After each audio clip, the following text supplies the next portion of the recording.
David, it's always great to have you on the road to autonomy. Last week, a lot of interesting things happened. Jim Farley, CEO of Ford, goes out there and says, LiDAR, you got to use it if you want to do a licensing deal with Ford. What's that all about? He also kind of spoke pretty highly of Waymo's approach to autonomy in their vehicles. So a lot of people heard that and were speculating that maybe Waymo and Ford are in talks again, as they were when Mark Fields was CEO, and they were supposed to have that announcement at CES many years ago. But there is a school of thought out there that, contrary to what Elon Musk has said about LiDAR, you need them because there are limitations of cameras, right? In terms of weather, distance they can see, and I think if you talk to a lot of people out there on the tech side of autonomy, they'll tell you that you kind of need a suite of all of this stuff in order to really make a safe vehicle that can avoid everything out there that a robotic driver needs to avoid. And, in a perfect world, cameras would be like human eyes and you could make decisions based on that. But given the risk of what happens when a company's self-driving vehicle gets in an accident or hits a pedestrian or something like that, I think for the foreseeable future, you're going to see cars that most of the players in the industry are going to have LiDAR cameras, different sensors on their whole suite of things to make sure the car is behaving in a safe way. And I think that's where Ford is. And I don't know that Ford is going to go full bore into robotaxi. I don't think they're certainly not going to do it on their own, or they would have kept Argo. But do they design vehicles that have LiDAR that they've developed in conjunction with Waymo or some other players? And they want their vehicles to be safe because they share some of the liability, even if it's somebody else's stack. Yeah, I could see something like that. Look, I think Farley, as Mary Barra does and other auto CEOs, probably see the day when complete autonomy is a feature in the cars they sell for personally owned vehicles. It's, like Ford has Blue Cruise, GM has Super Cruise, other companies have similar level 2, level 3 sort of capabilities. And, does that advance to a full self-driving vehicle someday? I don't know when, but I'm sure it will. And, they're going to want, they will go belt and suspenders because the traditional auto companies are extremely cautious when it comes to this stuff. At the same time, Mr. Farrell made those comments. He openly said that at the end of the day, Ford's going to license an L4 system. So if they do license it, who do you think that is? And then does Ford leverage their financing division to finance those vehicles? Look, based on what Farley said about Waymo, that's the easy guess, right? He said they've got the right idea for doing this. And really, you think about the U.S. AV companies when it comes to, consumer-driven or robotaxi type vehicles. Waymo's out there. They're by far in front on this thing. May Mobility is doing interesting stuff. Tesla's getting started in Austin. But Waymo's out there. Is it 6 cities now that they've either announced or they're already in? And you haven't heard about bad accidents or anything like that from them, even minor incidents in a while. They seem to be doing pretty well with it. So I think that's where Ford would go. And there are a lot of things car companies could do if they want to be the vehicle producer for Waymo. They could own them and lease them to them because they all have big finance companies. They can carry the cars on their balance sheet. They can out and out sell them. I don't think Waymo wants to buy the cars. So, it's sort of like GM Financial was, I think they were, the plan I think was to lease. They had a line of credit to Cruise as it is, but I think they were going to lease the vehicles to them as well. The Origins and other vehicles they had. That raises the question. So your colleagues reported that Move is going to raise $1.2 billion US to buy Waymo vehicles, hold them on the Move balance sheet. They're going to raise that as debt. And if I'm Ford, I said, well, there's an opportunity, or GM for the matter. Okay, there's an opportunity for us. We have the credit, we have the platforms. If they did follow a similar route to Move and became a contract manufacturer for Waymo, what platform do you think either GM or Ford would use? GM, they could continue to use the Bolts, and we saw some reporting over the weekend that a few of them are out there driving around. I think they said they were testing both Super Cruise and some other stuff. They could possibly use that. They could use any of the EVs they've got, right? They've got a big family of them now. GM is selling a dozen different electric models. pickup trucks, large SUVs, mid-sized SUVs. They could be Chevy Blazer EVs. They could be Cadillacs if you want the luxury experience. They've got a lot of things you could use. They still have the Origin. They shelved that when they shelved Cruise, but the vehicle still exists, and they were proving it out. They don't have the exemption from NHTSA to run the vehicle without all the human controls. But they can, especially now that you've got Sean Duffy working on ways to do that. GM could go for that exemption and lease these out to somebody or sell them. But you're right, or sell them. That's the part 555 exemption, and that gets really interesting. I mean, hell could freeze over before this happens, but do you ever see a scenario where GM gets into bed with Waymo potentially, and Waymo ends up operating the Origins with the Waymo stack? Yeah, I've thought about this. I've thought about this. I mean, it would be the ultimate kind of declaring a truce and working with your old enemy. And there were some pretty bitter fights in California and other places about who was going to get licensed and that kind of thing. But I can see it happening. Now, GM says Mary Barra said they're still working on their own internal program to develop a personally owned self-driving vehicle. And GM has always seen that as the holy grail. But, at some point, do they look at this and say, Waymo's out there running robotaxis in multiple cities. So they've got a neural network established, and they've got a lot more miles of testing, and they just have the better mousetrap on this thing, and they're further ahead to develop it and just decide to go with them. I'd say it's very possible. I haven't heard that they're talking about this either side, but why not? If you no longer have Cruise, you're no longer competing with them in a direct way like that. Yeah, I can see that happening. Ford too. I mean, Ford's got electric vehicles. The cars don't need to be electric. I just think it helps to have more electricity on board for computing power. And I wouldn't see it being a Lightning per se, but does Ford come out with their 3-row SUV? Is it a Mach-E? They've got possibilities too. Here's the possibility: if hypothetically, then Waymo has to deal with Toyota, GM, Ford, and Hyundai. If that was to happen, it would say one thing to investors, that Waymo clearly doesn't want to operate the fleet. They want to go into the licensing business. And then, in my opinion, the GM, the Ford investors would cheer over remarkably. Okay, we've got a path to a proven technology. Seems like it could be a potential win-win for both sides. GM shareholders did not like when they spend money on Cruise. But if their strategy would be to make the cars and then get more business, get some of the revenue from Waymo in some kind of joint deal, I think investors like that quite a bit, and it makes a lot of sense for GM. Whether they want to do it, are they ready to throw in the towel on their own developed vehicle? I don't know, but they lost a lot of people when they shut Cruise down, so it's unclear who's still there developing this technology. So, yeah, if you can't beat them, join them. You're right. They lost a lot of respect in the market too from an engineering perspective. So here's a hypothetical. Let's say that Waymo does a licensing deal with GM. GM's going to manufacture the next generation of the Waymo vehicles. They're going to hold them on their balance sheet on GM Financial. What happens at the end of the life of that Waymo vehicle? Is there a secondary market if you strip off all the tech, or where does that vehicle go at the end of its life? Yeah, there's a lot of kind of questioning out there what you do with let's assume it's an electric vehicle. There are companies out there, and GM has invested in one where they recycle the batteries. J.B. Straubel, the battery guy, the battery genius behind Tesla, he's got a company that does that.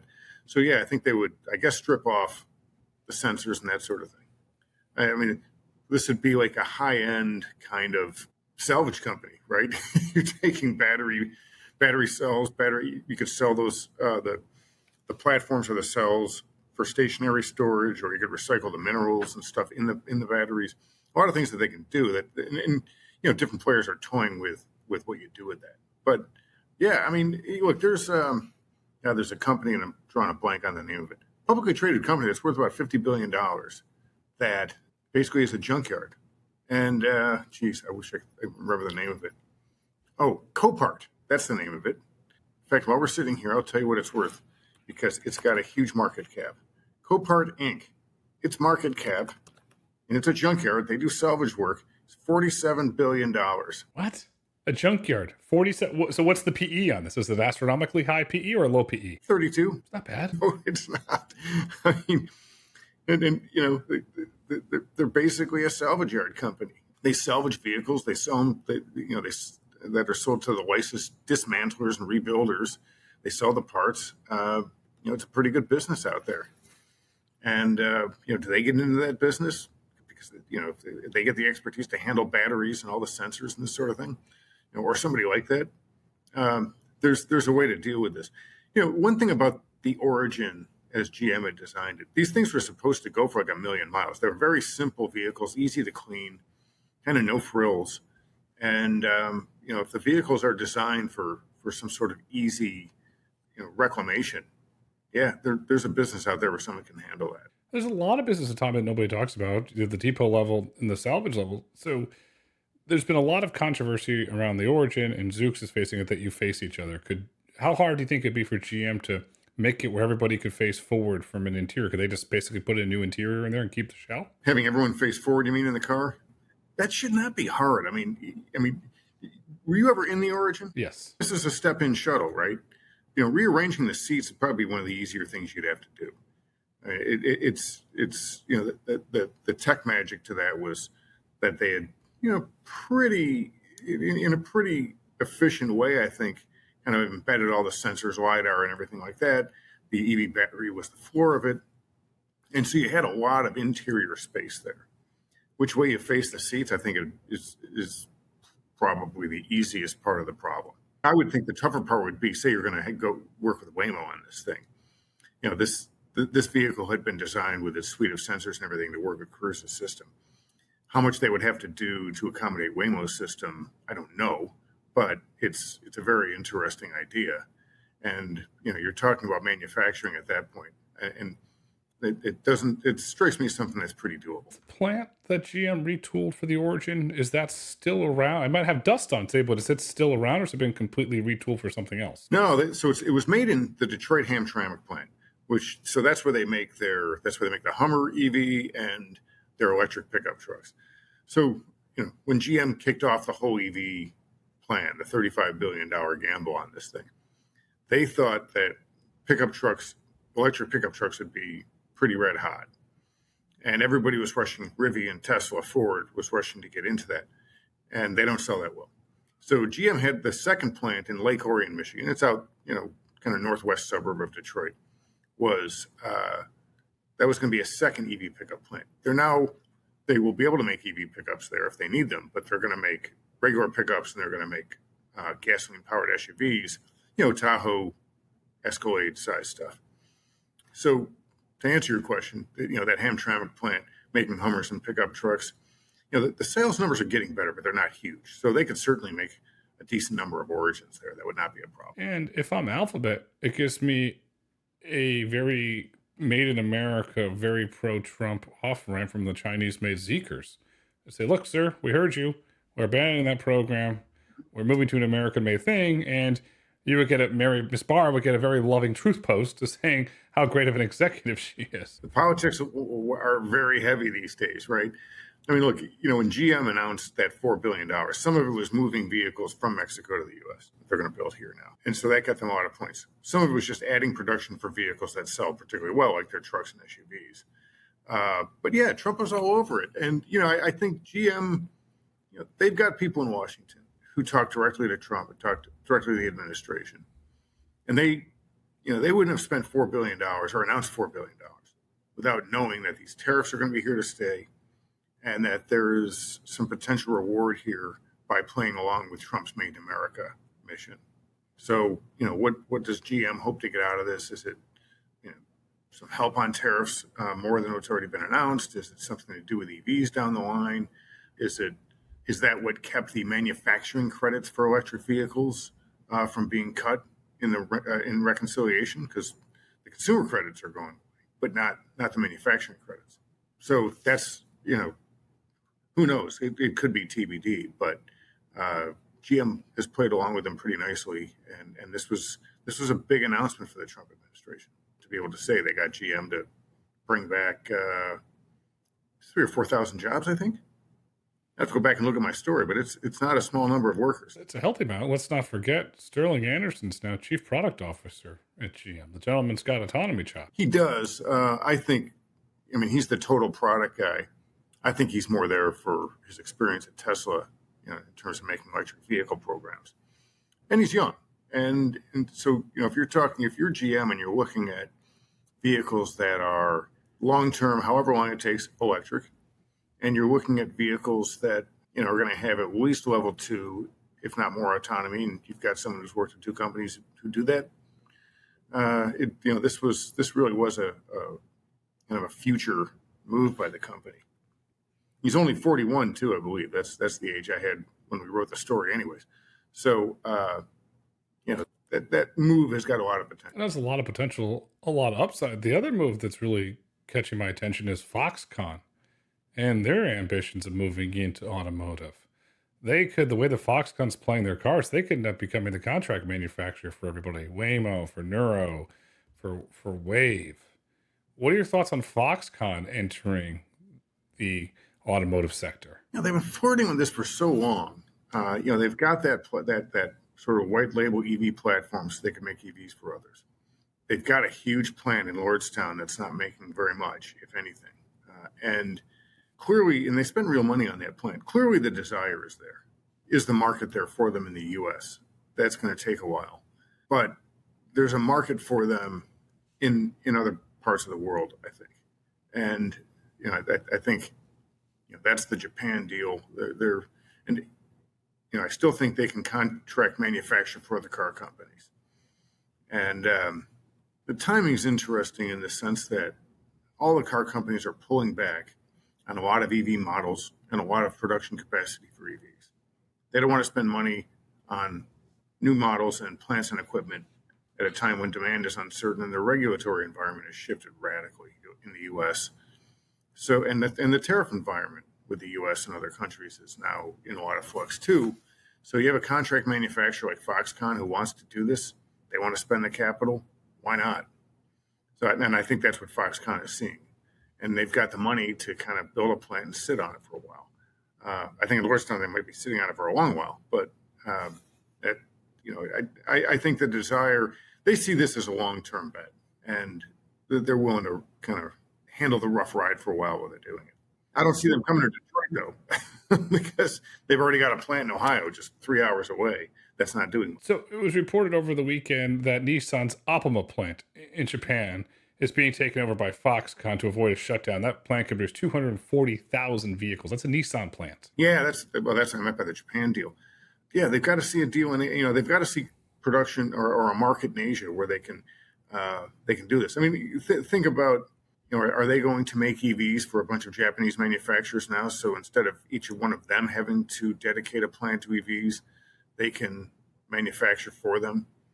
That was their plan in Lordstown, Ohio, was to make EVs that, let's face it, are, even GM's better selling EVs are still kind of selling in what we would traditionally call niche volumes in the US. So if you can do, 8, 4, whatever it is, niche vehicles for a variety of car companies, that's a good business for someone like Foxconn. Magna has done this for years for car companies. They do it in Austria for the Germans, and they could do that in Japan, and they could do it in Lordstown too, if the demand is there. This is a hypothetical, but Wave has a very public relationship with Nissan. Could Foxconn be that manufacturer for those AVs that will be EVs and then put those on the Uber platform? Because Wave has announced that they're going on the Uber platform in London. We don't know an OEM partner. We don't know a manufacturer. We don't know a financing partner, but just kind of reading between the lines here, Foxconn seems like they could be in a pole position for that because the fact that they're getting a plant. Yeah, it could be. I mean, you and I are speculating here, but if you need production capacity and everyone else is pulling back, here you've got Foxconn with 2 plants now, or they will have a second plant, and one in Asia, one in the U.S. And look, that alleviates a headache for Wave because they don't want to spend money manufacturing this stuff. None of the AV companies do, and none of the operators do either. They want someone else to own the vehicles and build them. And so it sets up a lot of possibilities. Hypothetical, let's say we see an announcement, Wave Foxconn, Waymo Foxconn. How does Ford and GM react to that news? Let's say it's at the Foxconn plant in Ohio. How will those 2 big Detroit titans react to that news? React in what way? I mean, I'm not sure that they have to. that first of all, they got plenty of issues they need to deal with on their own. But, Foxconn has been kind of, there ready to make something for anybody for a long time. And that somebody, whether it was going to be Lordstown Motors or Fisker, they were potentially a threat to GM and Ford in the EV market. I don't think they're that worried about that anymore. You look at the EV market, and you look at second quarter EV sales. Tesla was down. Hyundai is a strong player. Ford EV sales were way down. GMs were way up. Ford's delayed some EV programs. They do have the pickup truck that they're the small affordable truck they're developing. But you look at in the U.S. market, I think at the moment it's basically a 3-player game. We're serious about EVs. It's Hyundai, Kia, let's call it the Korean manufacturing combine, GM, and Tesla. I mean, Ford's still there, but they pulled back. Toyota, they're there, but they're kind of slow walking this thing. Honda's got 2 vehicles. They're I think discounting them. Nobody else is really doing big volumes of EVs anymore. I mean, this was that story I did on GM. They know it's going to be a challenging market going forward, and they've got a massive bet on this thing. It's a $35 billion bet for a troubled market. But the silver lining to that is everyone else is back in waste. They've got an open look at getting those buyers. And look at that. So Hyundai, Kia, they have Motional. We know there's a new CEO of Motional, but outside of that, we don't know much. GM has Super Cruise, but no L4 program. And Tesla's got FSD. It just seems that if GM wants to really compete and gain market share to go for their goal of personally owned, which Mr. Barr has stated publicly many, many times, they're going to need a partner. If they do get that partner, regardless of who it is, does that then force Ford's hand to say, okay, we got to make better EVs, and oh, by the way, we need to get an L4 partner sooner rather than later? Yeah, and the way Farley's talked about it, I think they're going to be looking for it, or they're probably already looking for a partner. GM's a bigger question mark there because they still have this internal project. We don't, they haven't really given us a clear idea on where that is and how hard they're pushing it. It's not something they call out in their financials anymore like they did with Cruise. So I'm a little skeptical of it just because they lost a lot of talent when they got rid of Cruise. And it's, you look at GM's capital allocation strategy, they're spending money on their product and investing in capacity in the product lines that are growing for them. And then they will buy back shares and pay dividends. It's a very clearly articulated capital allocation strategy. It doesn't say too much about autonomy. Now they could be putting it in their R&D budget. That's fine, but at the moment it doesn't look like something that they really see as a big part of their business. In my opinion, they're going to have to see the big part of the business because it's going to be huge and tremendous at some point. Then you have on the EV front, you have Slate.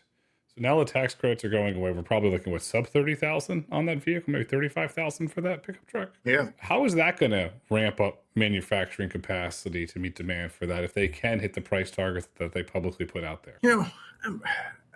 I'm skeptical on the pickup truck part of this. Now, maybe a small, cheap one will do well, but geez, Cybertruck doesn't sell. Obviously, it's got stylistic issues with a lot of consumers, so it's not moving because it's pretty quirky. The Rivian pickup, that's a mid-sized truck. It doesn't sell. The Lightning sales were way down in the second quarter. GM's selling electric pickup trucks in small amounts. GM's best-selling EV is the Equinox, which sells for $35,000 pre-tax credit. So that's a small, affordable, pretty roomy SUV. It's electric, 320 miles of range for the cheapest version of it. That's a pretty attractive package, even compared to ICE vehicles, because there aren't that many vehicles down in that price range anymore. The average vehicle sells for $48,000. So I think the Slate could find buyers just because it's a cheap vehicle. But I still think electric pickup trucks, to the degree that people are going to use them for work, that's just a tougher sell. They do lose range. You lose range on your gasoline pickup truck too. I think you lose range quicker when you're hauling a lot of stuff around in a pickup truck if it's electric than with gas. That's kind of what I've heard anecdotally. But I think even if it was the same, there's a perception out there that if you got to stop and charge as opposed to just stopping at a filling station, it's just not a good solution for your work truck. And look, I had a 10-year-old Ford Ranger pickup with a manual transmission and hand crank windows that I sold for $1,000 in 2002 when I bought my first Mini. And some guy down in Mexican Village, which is the Mexican neighborhood of Detroit, who had a lawn mowing and landscaping business, because my truck had a trailer hitch on it. He bought it to put a little trailer and haul lawnmowers around, right? And he can fill that tank up and drive 400 miles or 300 miles, whatever it was. That's just better than a small electric pickup is going to do, and he doesn't have to worry about finding a charger. He can go anywhere for it for his crew. So there's a market for small trucks. I'm just not sure it's electric, and so Slate could prove me wrong. It's a neat little truck. I mean, in terms of how they're manufacturing it, but I don't know. So far, the pickup trucks aren't moving. Why the focus on pickup trucks and not SUVs, where we have decades of sales data that they sell and the American consumer loves them? Just look at, it was highly criticized, GM's electric Hummer. You and I have both driven it. It's fun as heck to drive, and it's actually selling. Mm-hmm. Why not more focus on SUVs? Well, GM doesn't split out, I don't think, the Hummer sales, whether it's pickup or SUV. Because there is an SUV version, and I've seen more and more of those on the roads. And so I think my guess is if you split those sales out, they would be selling more of the SUV than the pickup truck. Look, I think this all started a few years ago when Rivian their first vehicle was the electric pickup. Everybody was in a race to get the first electric pickup truck. It was the most American of vehicles. They sell in huge numbers, and you make a lot of money off them. All the companies have great margins on their pickup trucks, and nobody wanted to be left standing when there was, before we knew what the Cybertruck was, there was word, oh boy, Tesla's going to enter the pickup truck market. Rivian coming into the pickup truck market. And I think Ford and GM said, we can't let our lifeblood go electric while we're standing here, which is a logical response. And so everybody poured money and resources into the pickup market. And, it's early days. And if you really think about the EV market, it's still pretty early. If you put this on a long timeline, I mean, you and I have been talking about EVs for, 7-8 years, but there still aren't that many choices on the market compared to internal combustion vehicles. And they're at, 7-8% of the market right now. There's room to grow with or without incentives from the government. So, it's a longer, slower burn to get to big numbers with electric pickup trucks. But that's why everyone got into it, right? I mean, they saw this huge market for internal combustion vehicles. If electric drive's the way to go, then you have to play there. And it turns out that's when they probably could have waited. What if they went to hybrid instead of Ford doing the Lightning? What if they did a hybrid? Then will we having a different conversation right now? Yeah, and look, there are hybrid trucks out there. And plans to do them. In a lot of ways, it is better because you get really great driving range out of a hybrid, which is ideal for a fleet user, right? Also, a lot of these hybrids also have power systems with outlets you can plug into the bed of the truck, which is great for craftsmen and tradesmen who they want to power a saw or other tools out of that thing. They can do it. So yeah, there's great logic there, and I think you're going to see a lot of the players in the pickup market go there. And we've seen them in the past. I mean, GM had a hybrid pickup truck years ago. I mean, it was a mild hybrid, but that was one of the things they bragged about. You could plug stuff into the bed, and I think that's where kind of the market will go in the interim. I mean, the Maverick, that's a hybrid truck, by the way. It's a good looking one. The market's going to go there. So September 30th, the $7,500 tax credit goes away.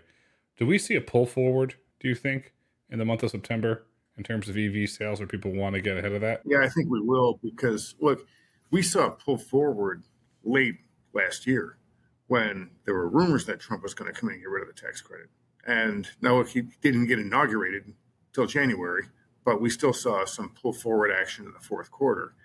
And then, it died down a bit. And I think now that the bill is passed, and once that gets out there, you'll see the same kind of pull forward that you saw people trying to beat tariffs by buying in April and May, and I think even a little bit into June. So, yeah, I think anyone who wants an EV is going to try to get out there and lease or buy while that money's good.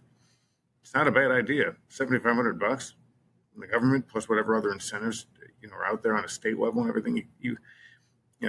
We got a big discount when we leased one. So there's other money available for these vehicles, but I think people are going to race to get it between now and the end of September. So October 1st rolls around. Tesla's CARB credits are gone. $7,500 EV tax credit's gone. You have Robotaxi, but it's minuscule revenue.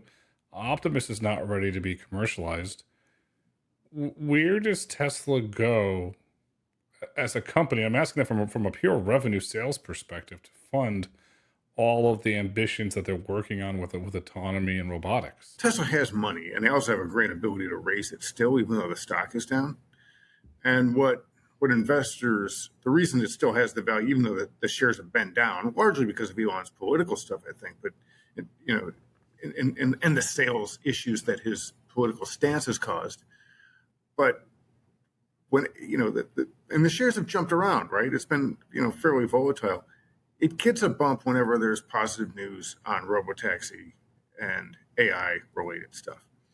You don't value a company at the value Tesla has today to build cars. It just, it's not that profitable of a business. So there's still a bet out there that it's a technology play with growth. And so, if Elon goes out there in a big way and says that, they needed to, float some new issues. And again, they've got money to do this as it is, but if they needed to, and it was for AI, autonomy, I think he'd find people to buy those issues and he'd be able to raise them. I fully agree with that. Robotaxi, it's a very constrained environment where it's operating now from 6 a.m. to, I believe it's 9 p.m. Central Time. Let's fast forward. Let's be generous. Let's fast forward 4 quarters from now, 5 quarters, maybe 6 quarters. The ODD is dramatically expanded. It's on both sides of Lady Bird Lake in downtown Austin, also where Terry Black's is, really great barbecue. And let's say perhaps by then they're in another city, which I do not believe will be California, be another part of Texas or Florida. And they decide to break out Robotaxi revenue. You and I both know it's going to be minuscule. But what happens then from a market perspective? Does that force Alphabet to break out their revenue and say, oh yeah, by the way, we're the Mac Daddy on this revenue? Do we start getting into a revenue breakout cycle then? I don't see Waymo really feeling that kind of pressure.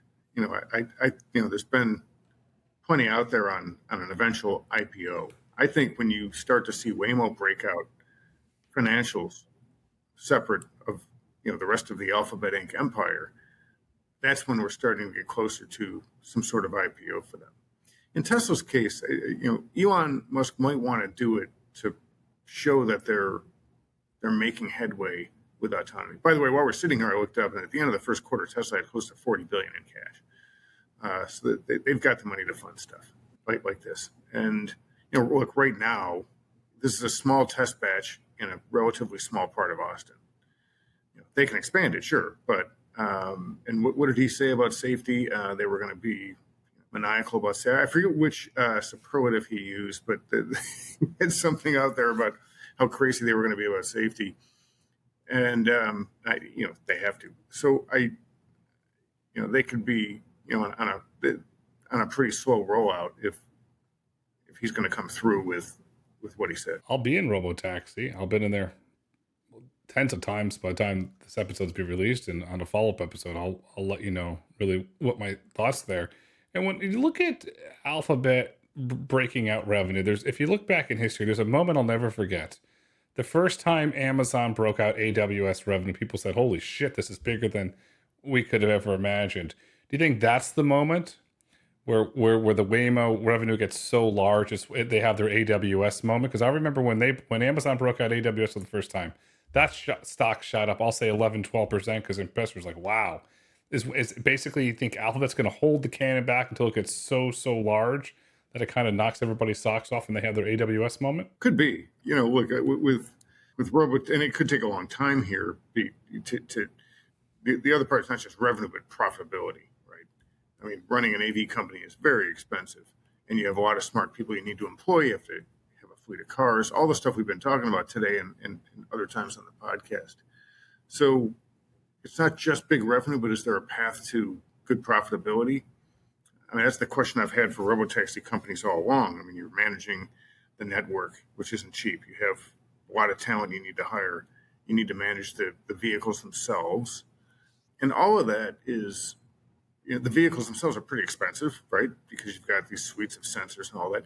Remember the story that I had on Hertz in Business Week about how much it cost just to repair some of the sensors on the autopilot Teslas that they had bought? You're talking thousands of dollars. So every time there's a fender bender or something like that, even if it's not a Waymo car's fault, those things are expensive to repair. So like the fleet management side of that business is very pricey. So I think in Waymo's case, what I'd be looking for isn't it just not just like one measure of revenue or anything like that, but where do they feel they've got the scale they need to make that business, put it on a pretty clear path to profitability. I don't know where that is, but I think that's when you start to see some more clear communication about how it's doing financially, and then maybe some talk about an IPO. You think the end goal is for Alphabet to spin out an IPO Waymo at the end of the day? I'm less convinced of that now than I was, but there've been some numbers floated out there about what it could be worth if they were to IPO it today, and it would have some pretty good potential value. But I've talked about this. There is more interest in autonomy in the past, let's call it 9 months, than we've seen for the past few years. There's more money flowing into it. Wave got funded. Who else? May Mobility has raised a round. Some of the trucking companies we've talked about have raised funds. So there's money going back into it.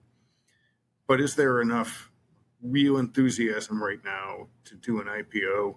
I think Waymo could IPO and they wouldn't have a problem with it. But is the timing optimal? That's a little tougher. And by the way, what's the regulatory landscape? I mean, we still have to see what the Trump administration is going to do with allowing vehicles that don't have controls on the road and that kind of thing. So, I remember being at one of the autonomy conferences 2 years ago, and one of the there was someone from Franklin Templeton said on a panel, the sector's not really investable until you have a very clear look at the regulatory landscape for self-driving vehicles. And it's getting clearer, but we're still not there. So a lot of, there are a lot of balls in the air on this still. There's still no national framework, and you have the midterms looking around the corner. Sure, they're working on it. I mean, Duffy's been pretty vocal, and people in Congress have bills out there. So it's in the works. We've also seen that before, and we didn't get anything. I think this time we will, because the Republicans weren't the ones blocking it, and they're the ones pushing it now. And they can if they want to get this done by midterms, they can do it. One of the biggest historical hiccups has been one of your senators, Senator Peters of Michigan, because Senator Thune wanted to include trucks, and Senator Peters never wanted to include trucks, and the compromise was remove trucks. Is that going to be a hurdle this time? We don't know, but we do know from an investor standpoint, they want a national framework for regulatory uncertainty. If we have the president signs a national framework for AVs in all 50 states includes trucks and cars, then I could see a lot clearer path for Alphabet to unlock value. But then the other side of me says the biggest value unlock, which I know they would never do, but I'll just put it out there. If they spun out YouTube and they get Netflix-like multiples, that's a $500 billion company right there alone. That's huge. Yeah, it's big bucks, because what's Waymo going to get? A $60 billion valuation, a $45 billion valuation? Yeah, I think we wrote that about 6 or 8 months ago, that was the valuation bankers were looking at. Yeah, it's still pretty good. It might even be better now because they've launched in a couple more cities. And today they announced they're taking a road trip to the city of brotherly love, Philadelphia. I love their little cryptic note announcing that. So well done to the Waymo team on that. Do you think that it's going to take more clarity for investors of what Waymo's business model is at the end of the day? Because I've been doing research and work on models where I believe at the end of the day, Waymo doesn't want to own the fleet. They don't want to own the operations. They purely want to license the Waymo driver. Do you think that investors need to see that, what the clarity is of the business model? I think they do, and I think they also need some kind of modeling in terms of what does scaled up for robotaxi mean. And we used to hear it from Cruise, and Waymo talks about getting to a certain level of scale. May Mobility, in my discussions with them, they've talked about it as well. what does that mean and how big does that have to be, right? Because again, the capital cost for this business, because the vehicles themselves have so much technology on board, it's pretty expensive. And then everything you need to maintain them. Remember when Cruise had the issue where a bunch of cars stalled out in that intersection? So I think that was a connectivity issue, right? Whatever it was, I mean, you have to have backup systems so that these things don't happen again. And, Waymo hasn't had too many issues like that. But, all that costs money to make sure that these vehicles aren't going to just stop because of some glitch in the system. It's a level of cost that your network of Uber and Lyft and yellow cab drivers don't have. So, yeah, you're taking that driver out, but then you're adding all these other costs. So what's the break-even point? How big does this have to be? How many cars is that on the road? And how many fares per hour or per day of operation do you need? I mean, think about all the metrics we use to look at Hertz and Avis, right? You got revenue per day, which tells you what kind of pricing you're getting. You have utilization rates, usually 78 to 80% of your rented cars are out there at any given time. So you have those measurements. So, what are the equivalent measurements for a robotaxi company? And then, how are you covering all those big technology costs? I think investors will want to see that kind of thing. The breakdown, the Cruise incident was at the Outside Lands Festival where the cell service was jammed because of what was happening at the festival in Golden Gate Park. That cruise that I remember the hiccup from that. So you can shut down this Halo network, or you can shut down an AV. And thank goodness it didn't become Cone Gate 2.0 as we saw in San Francisco with the cones. You've done a lot of work on May Mobility. You visited with Edwin in Ann Arbor. You've ridden the vehicle many times. They're getting ready to launch on Lyft in Atlanta next month. What are you thinking of that launch? That was really surprising. For the longest time, May was they were dealing with governments or corporate entities running shuttles to fixed points, fixed routes, which was a very smart way to go, right? Like, go for the simple thing first, like a lot of the trucking companies do. And so now they've got this thing in Atlanta. May's a company worth watching. They're pretty well funded by NTT of Japan, which is like their AT&T, and Toyota. And they're doing some work over in Japan as well. And look, what a great market for autonomy, because you have very congested cities in Japan, and everything is packed so tightly over there. So if you could reduce cars by having more robotaxis buzzing around, it's great. So look, they've got this support, financial and otherwise, and by the way, getting their vehicles and getting a place, I'm sure NTT is helping out with the network over there as well. Although I haven't looked into specifically what they're doing in Japan, but they've got some pretty good sponsors there, and I've been in their vehicle. It runs pretty well. They've got some pretty good technology. Are they where Waymo is? Probably not, but they do have a low-cost model for getting these vehicles going on the road. Outside of NTT, they also have the very strategic relationship with Toyota. And, look, Toyota has a habit of very quietly investing in things like EVs and AVs. And then when it gets to a certain point where it really works and there's demand for it, that's when they really pull the trigger and scale up. So it's pretty good. It's a pretty good partner to have. Do you think we're going to get more clarity, or perhaps when will Bloomberg break the clarity around what's going on with Waymo and Toyota? Because all there was a public MOU and silence. When are you guys going to break the news on what's really happening there? Well, if any of your viewers have an inside look at this thing, they can reach out to me and let me know, and I'd be happy to break it. Look, it's an interesting story, and it's a thread that we're going to be pulling on, and I think a lot of others are too, because that's another one of these relationships with a player with a lot of market share, that big presence in Japan, obviously, with a big presence here, and they make EVs, they make a lot of hybrids. They've got technology in their cars that could be helpful if Waymo wants to work with them. And, I don't think this is something that Toyota wants to. Toyota doesn't feel they have to own the autonomous technology. They're happy to work with somebody else on this. And they'll work with multiple partners, too. I think Toyota learned that lesson with all the, if you want to call it, all the parts they bought, including Lyft's Level 5 program. They bought Renovo and all these parts, they put them together. Nothing really came of it.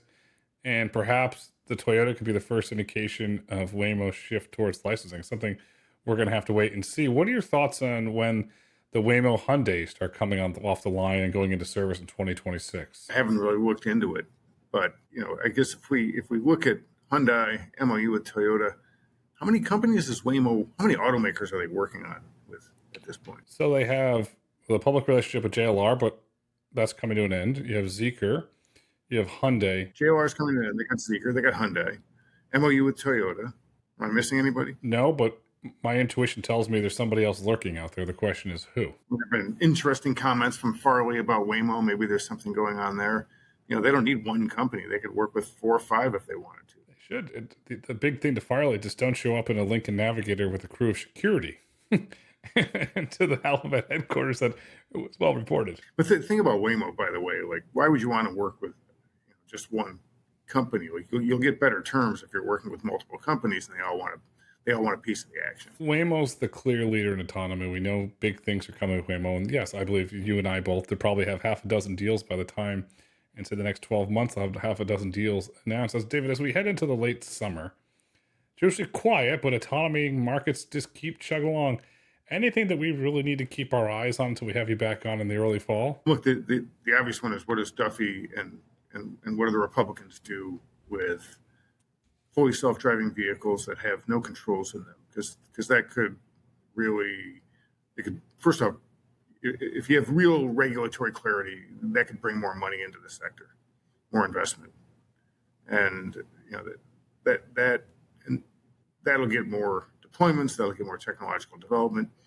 It is who else partners with Waymo, and is there anything behind what Farley was saying when he was rather complimentary of Waymo's approach to autonomy? Is there anything going on there? That's worth keeping an eye on. We didn't talk much about trucking, but we're starting to see a lot more action there, and you're seeing more deployments, more money being raised there too.